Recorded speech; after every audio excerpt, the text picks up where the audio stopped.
dekat telepon 24 KPM. Program Pembiayaan Kredit Usaha Rakyat Bank Syariah Indonesia atau BSI terus mengalami peningkatan dalam pengalokasian pembiayaan kepada pelaku usaha mikro, kecil dan menengah atau UMKM di Aceh. Hal ini terlihat dari adanya penambahan alokasi KUR dari tahun 2023 lalu. Alokasi pembiayaan KUR untuk Aceh tahun 2024 alami kenaikan 100 miliar rupiah atau sebesar 3,1 triliun dibandingkan pada tahun 2023 yang berjumlah 3 triliun.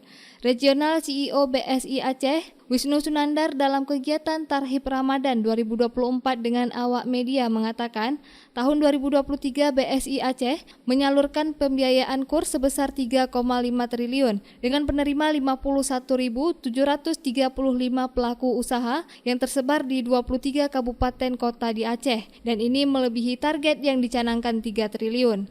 Wisnu juga menambahkan penyaluran pembiayaan tersebut merupakan bagian dari komitmen BSI untuk mendukung UMKM di Aceh dan ikut berkontribusi terhadap pertumbuhan ekonomi di Aceh, menciptakan lapangan kerja, serta merangsang pembangunan ekonomi. Di tahun 2023 itu menyalurkan KUR sebanyak 3,5 triliun dari target yang dicanangkan kuota yang diberikan sebesar 3 triliun kepada 51.000 pelaku usaha. Berarti melampaui target yang diberikan.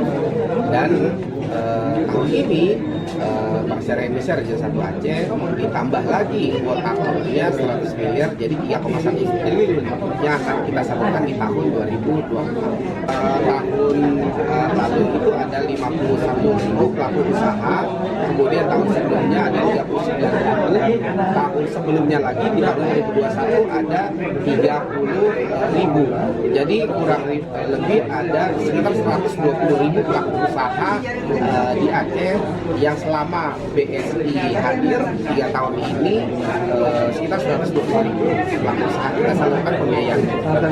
Kalau untuk pembiayaan KUR itu memang yang pertama paling banyak sektornya itu adalah perdagangan, ya, perdagangan, terus kemudian yang kedua pertanian. Sampai saat ini selama 3 tahun berturut-turut ya pelaku UMKM yang kita salurkan itu memang paling banyak ada di kota Banda Aceh. Itu yang pertama. Kalau untuk tahun lalu yang pertama itu Banda Aceh, kemudian yang kedua Aceh Tamiang, ya, terus kemudian yang ketiga Kabupaten Biren.